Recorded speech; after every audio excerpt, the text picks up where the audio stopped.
Esta es una historia muy conocida, pero que vale la pena contar. Así que nos ubicamos en la Edad Antigua.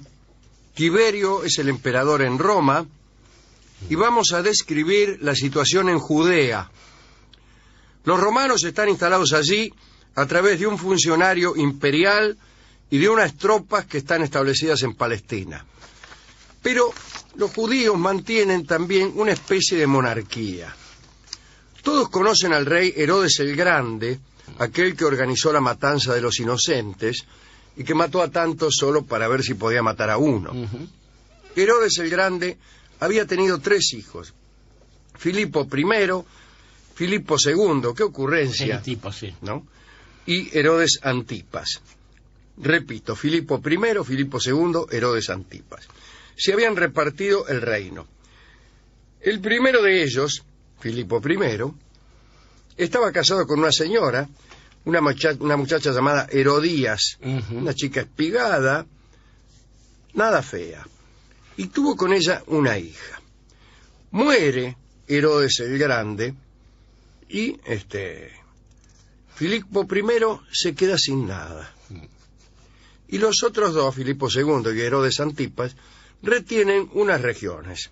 Filipo II retiene Iturea y Herodes Antipas es designado tetrarca de Galilea. Quiere decir que Filipo I, el que tenía una hija con esta muchacha Herodías, se quedó sin nada, se quedó en Pampa y la Vía.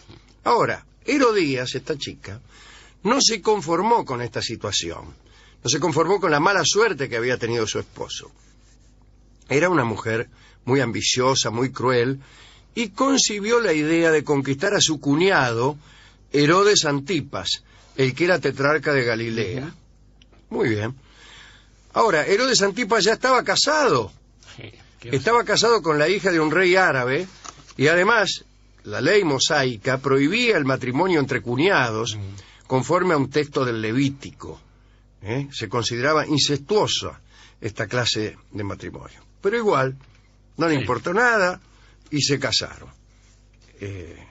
Herodías con su cuñado Herodes Antipas. Herodes Antipas era un sujeto gordo, esclavo de la gula y de la lujuria. Era Charles Lawton, ustedes ya saben. Y se casan. Al pueblo judío esto no le gustó nada. ¿Cómo se van a casar? Es un adulterio, es incesto, está prohibido, miren qué sinvergüenza. Y así. Bueno, Herodías, la señora, era muy celosa, ¿no? Y vendía, incluso cuando a alguna esclava le gustaba demasiado a Charles Lawton, se las vendía. No porque le gustara mucho su marido, ya que le llamaba montaña de grasa, sino porque sí, porque era celosa de puro mala que era. Egoísta. Ahora bien, esta Herodías tenía un hermano que, para complicar todavía más esta historia, también se llamaba Herodes. Sí. Agripa le llamaremos. Herodes Agripa. Bien. Y estaba en Roma, este muchacho. Estaba en Roma con Tiberio. Había huido de Judea por deudas. En realidad era un atorrante, ¿no? De este personaje habla muchísimo Robert Graves en su libro Yo, Claudio, porque era amigo de juventud de Claudio. Y la hija que Herodías había tenido, Herodías es esta mujer que dejó a su marido para casarse con el cuñado, la hija que había tenido con Filipo I también estaba en Roma. Había sido enviada a Roma para educarse junto con Agripa, porque al emperador Tiberio le gustaba que los príncipes de Israel recibiesen una educación romana para asegurar de este modo lo que hoy llamaríamos la dominación cultural. Sí, señor, exactamente. Muy bien. No digo más nada. Y aquí llega el momento de decir que esa hija que Herodías había tenido de su primer matrimonio con Filipo I se llamaba Salomé. Y ahí estaba Salomé, educándose muy rigurosamente en Roma, tan rigurosamente que nunca salía a la calle. Estaba todo el tiempo encerrada estudiando que Platón, que Aristóteles, que Jean Piaget, qué sé yo. Pero un día se enteró de que unos legionarios judíos al servicio de Roma habían sido detenidos porque no querían prestar servicio los días sábados. Bien. Entonces le pidió a su tío, Herodes Agripa, que como hemos dicho también estaba en Roma, que intercediera ante Sejano, que era el prefecto de Tiberio. El tío Agripa se negó, porque él había andado con la mujer de Sejano y no tenía ganas de verla, todas esas cosas. Ya. Entonces Salomé dice, está bien. Salomé. Sí. Dice, está bien, voy a ir yo. Y fue a verlo a Sejano. Va al palacio de Sejano a interceder por aquellos legionarios judíos, y allí conoció a un muchacho muy simpático, llamado Cayo César. En realidad, Cayo César Germánico Ahí está. era su nombre completo. Tenía 17 años este chico, había sido adoptado por el emperador Tiberio, era nieto de Augusto, y lo llamaban Calígula. Habló con este muchacho, y Cayo César hizo que perdonaran a los legionarios, pero le hizo prometer a Salomé que esa misma noche lo iba a acompañar a una fiestonga. Y fueron a la fiesta. Llegó Salomé, bueno, estaban ahí todos, imagínense, esos banquetes de los romanos. Sí. Meta escabio, meta comer. Y por ahí bailarines, ¿qué pasa, no? Sí, comían y vomitaban. Ahí en sus triclinios. Sí, señor. Por ahí Salomé dice, empezaron a tocar unas músicas, ¿no? Y no pudo resistir. Se me van las patas. Los acordes de la comparsita, y dice, se me van las patas, dijo Salomé. Y le dijo, yo aprendí a bailar cuando era muy niña. ¿Y por qué no bailás para mí?, le dijo Calígula. Y se la llevó por ahí entre los suyos y la hizo bailar para él. Era un trompo esta muchacha. Imagino. Y le debe haber gustado mucho, porque incluso la llevó un día a ver a Tiberio. Y Tiberio en esos años estaba instalado, como saben ustedes, en Capri. Tenía una villa. Bien, tapado de papel. Sí. Tenía una villa cuyos restos aún pueden ser observados por el turista curioso. Ahí se hacía acompañar por una cohorte de alquilones, por mujeres hermosas y también por jovencitos dispuestos a todo, ya que Tiberio en sus años seniles navegaba a vela y a vapor. A Tiberio le gustó Salomé, tal vez porque se parecía a un amor de su juventud. Y entonces resolvió ahí nomás casarla con Filipo II, o sea, con el hermano de Herodes Antipas, el que no era ni su papá, el que no era ni el primer, ni su papá, bien claro, digo, ni el que estaba ahora casado con su mamá. Era el del medio, Filipo II. Muy bien, el que había ligado el predio de Iturea. Sí, señor. Bueno, vamos a casarla, llévenla de nuevo a Judea para casarla con el tío. Hace acompañar a Salomé por el pretor de Judea. Dice, acompáñemela a esta chica hasta Judea. Este muchacho, el pretor de Judea, estaba por razones administrativas en ese momento en Roma. Es un muchacho que ustedes conocen. Se llamaba Poncio Pilatos. Y llegaron a Judea, Poncio y Salomé. No lejos de Jericó, encontraron a una multitud que escuchaba las palabras de un hombre vestido con piel de león como el comodín de los naipes Victoria. Y decía, el que de vosotros poseyere 2 mantos, entregue uno al que no tiene ninguno. Y el que tuviere comida, que dé de comer a los hambrientos, decía. Y Salomé quedó impresionada por las palabras de aquel hombre y por la presencia de aquel hombre. Vamos, se enamoró del tipo. Y le preguntó a Poncio quién era. Y Poncio le aclaró que era un predicador llamado Juan el Bautista. Pero Juan el Bautista se pasaba pregonando por las calles que Herodías, justamente la mamá de Salomé, era una víbora adúltera y que el fuego del cielo iba a caer sobre ella, etcétera, etcétera. Herodías, habiéndose enterado de esto, había tratado de convencer a su nuevo esposo, a Charles Lawton, de que encarcelara al Bautista. Pero Herodes Antipas le tenía miedo al pueblo, le tenía miedo al César y a todo el mundo en realidad. Bien, llegó Salomé finalmente al Palacio Maqueronte, que es donde vivían Herodes Antipas y Herodías. Salomé tenía entonces 18 años y estaba muy fuerte. Era medio parecida a Rita Hayworth. Sí. Una noche estaba polillando desnuda entre los almohadones. Qué bárbaro. Se despertó y se lo encontró ahí al ladito, con los ojos grandes como Stronati, a Herodes, que la estaba relojeando. Y justo en ese momento aparece también Herodías, la mujer de Herodes. Una escena de celos. Sí, claro. ¿Qué estabas haciendo aquí? El tipo se hizo el otario. Dice, no, yo pasaba, qué sé yo. ¿Qué mirabas? Claro. Bueno, para perdonarlo, Herodías exigió a Herodes que hiciera encarcelar a Juan el Bautista. Y Herodes enseguida dijo, qué suerte, que lo mandó a encanar y Qué chao. barato, claro. Juan fue a parar entonces a los calabozos del palacio. Salomé vio cuando lo tomaban preso y se volvió loca de deseo. Le gustaba ese tipo. Y cuando vio que lo llevaban en cana más, vio que cuando una vez que llevan Claro. al tipo que le gusta en cana, más que le daban, lo surtían por ahí, qué sé yo, Mártir el ahí, tipo este. se resistía, lo Sí. sintió mártir, qué sé yo, bueno, se enamoró más. Bien. Y ahí quedó Juan el Bautista en cana, ahí mismo, en el Palacio Maqueronte.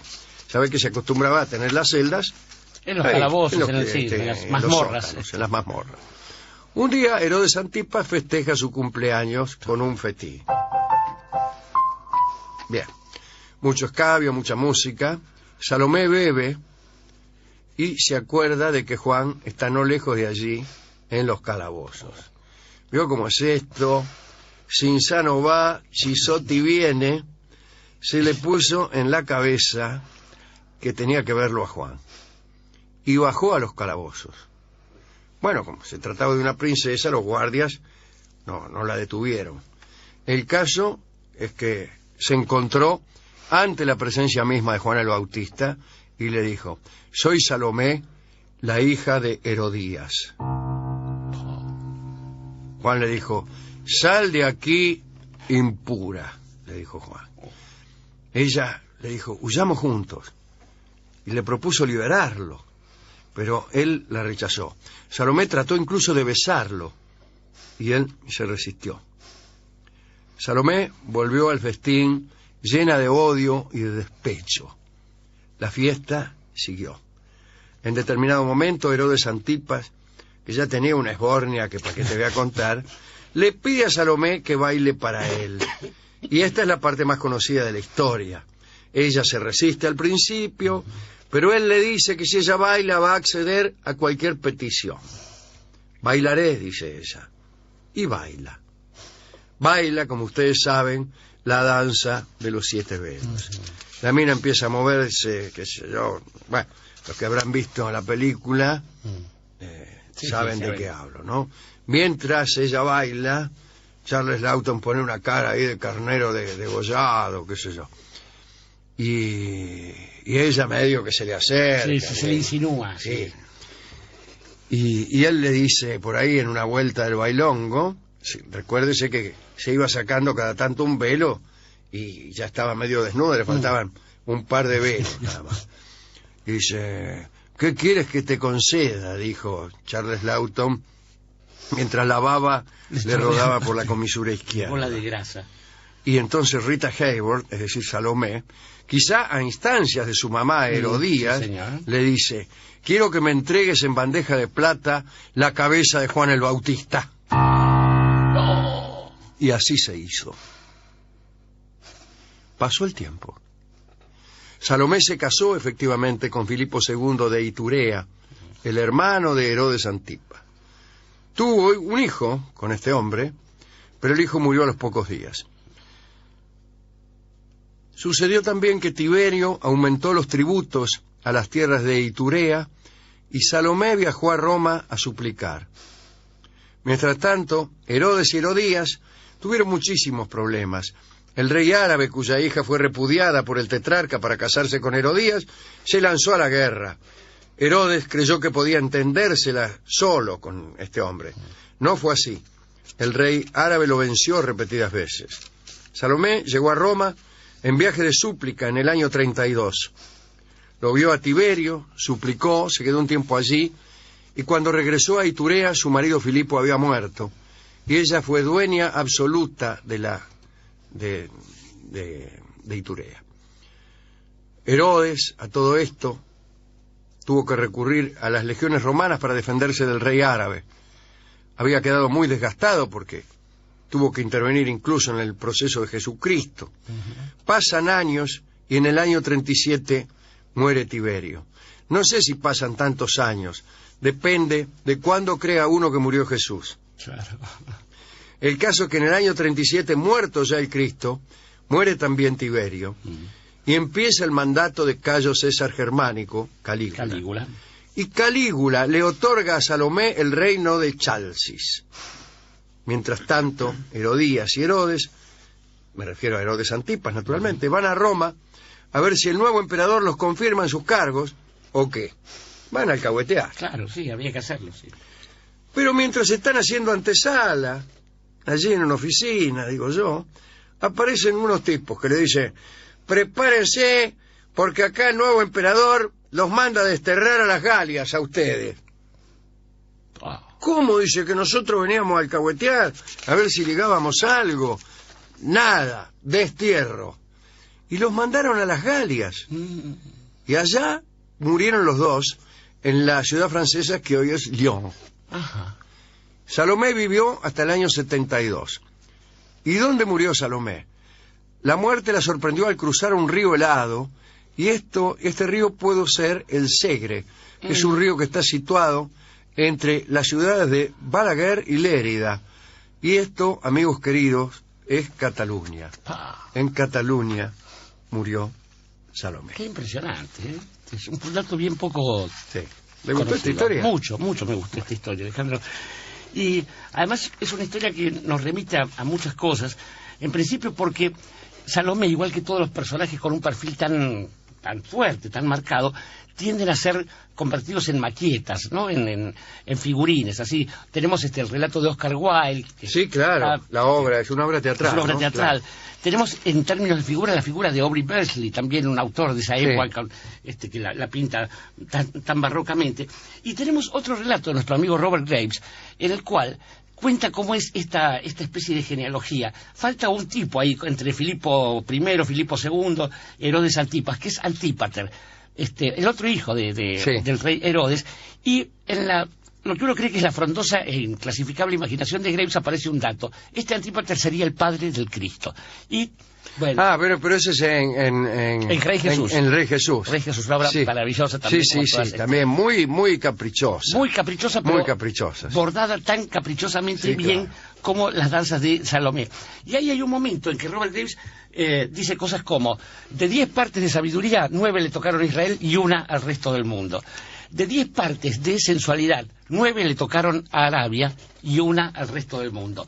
De 10 partes de maldad, 9 le tocaron a Edom. Y después, en algún momento, dice que hay mujeres, hay la tesis que se narra, es la de Lilith, aquel viejo demonio, aquel demonio que sedujo a Adán. Claro. Que sedujo a Adán.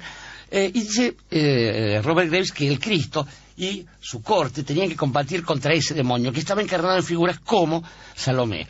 Después, de algún modo, todos terminan en Europa, pero me estaba acordando también de... Sí, Marsella. Claro, finalmente todos terminamos como una francesa. Estos dos emperadores, Calígula, dijimos, Calígula era el de la sandalita, el del zapatito chiquito, el hijo de un gran guerrero, pero Tiberio dejó un legado que la gente lo recuerda. En italiano todavía está la expresión, questo è un Tiberio. Y esto significa lo mismo que un casino, digamos, claro, un lugar donde hay muchas cosas, que están reñidas contra la moral. Un firulo. Bueno, lo dijo usted. Y es curioso porque de todas las partes con las que se va a armar la ficción llamada España, hay una que ha sido catalogada siempre desde el rigor de Castilla y desde la austeridad de León y de Asturias como una especie de europea demasiado alegre, por ahí, demasiado poco virtuosa. Y, digo, uno se pregunta, ¿de dónde vendrán estas cosas? Una España que nunca fue unida, que nunca tuvo nada que ver con estas cosas. Digo, ¿de qué modo llega a narrar algo así? Bueno, ya hemos encontrado la respuesta. Imaginemos entonces que los herederos de Juan el Bautista, los herederos del Cristo, aquellos que circulan con la dignidad madrileña y con esa especie de rigor que uno ve en los trajes oscuros y en esa especie de resistencia al humor y la convicción de que no son del todo europeos, al ver una mujer hermosa, parecida a Rita Hayworth, llegar, al ver a Salomé entrar allí, uno no puede otra cosa que decir: pensando en el pecado y todas las demás desgracias que puedan venir. Aún así, Dulce Cataluña. Y Dulce Cataluña es el tema que escucharemos ahora en la voz de Lolita Torres.